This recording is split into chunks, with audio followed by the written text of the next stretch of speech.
Hello guys, എല്ലാവർക്കും പുതിയ വീഡിയോയിലേക്ക് സ്വാഗതം. അപ്പോൾ നമ്മൾ ടി വിയിലും പിന്നെ ന്യൂസ് പേപ്പറിലൊക്കെ കേട്ടുകൊണ്ടിരിക്കുന്ന ഒരു വാർത്തയാണ് നിപ്പ വൈറസിനെ കുറിച്ച്. ഇപ്പം എല്ലാവർക്കും നിപ്പ വൈറസ് ബാധിച്ച് പലരും ഹോസ്പിറ്റൽ അഡ്മിറ്റഡാണ്. പിന്നെ നമ്മൾ ഈ ഇടയിൽ വാർത്ത വായിച്ചിട്ടുണ്ടോ, ഒരു 15 വയസ്സായ ചേട്ടൻ മരിച്ചത് നിപ്പ ബാധിച്ചിട്ട്. 15 വയസ്സായ ചേട്ടൻ മരിച്ചതൊക്കെ കേട്ടിട്ടുണ്ടാവും.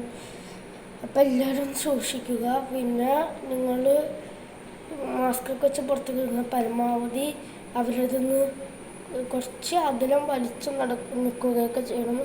പിന്നെ ആൾക്കൂട്ടത്തിൽ നിൽക്കണമെങ്കിൽ കുറച്ച് അകലം വലിച്ചു നിൽക്കണം. ഇപ്പം നമ്മളെല്ലാവരും കേട്ടുകൊണ്ടിരിക്കുന്ന വാർത്തയാണ്. ഇന്നും കൂടി ഞങ്ങളുടെ സ്കൂളിൽ വെച്ച് അതായത് കൂട്ടുകാരൻ പാടാണ് നിപ്പ വൈറസ് എല്ലായിടത്തേക്കും ബാധിച്ചുകൊണ്ടിരിക്കുന്നത്. നമ്മളെല്ലാവരും കേട്ടിട്ടുണ്ടാവും. ഇപ്പം ടി വിയിൽ പലപ്പോഴും വാർത്ത വെച്ചാൽ ഇടയിലിടയിലായിട്ട് നിപ്പ വൈറസിനെ കുറിച്ച് പറയുന്നു. നിപ്പ വൈറസ് ബാധിച്ചിട്ട് നിപ്പ വൈറസിനെയൊക്കെ കുറിച്ചിട്ട്. അപ്പോൾ എല്ലാവരും സൂക്ഷിക്കുക. അത് പറയാനായിട്ടാണ് ഞാനിപ്പോൾ വീഡിയോയിൽ വന്നത്. വീഡിയോ നിങ്ങൾക്ക് ഇഷ്ടപ്പെട്ട കമൻ്റ് എല്ലാം താഴത്തെ ഡിസ്ക്രിപ്ഷൻ ബോക്സിൽ കമൻറ്റ് ചെയ്യുക. ബൈ.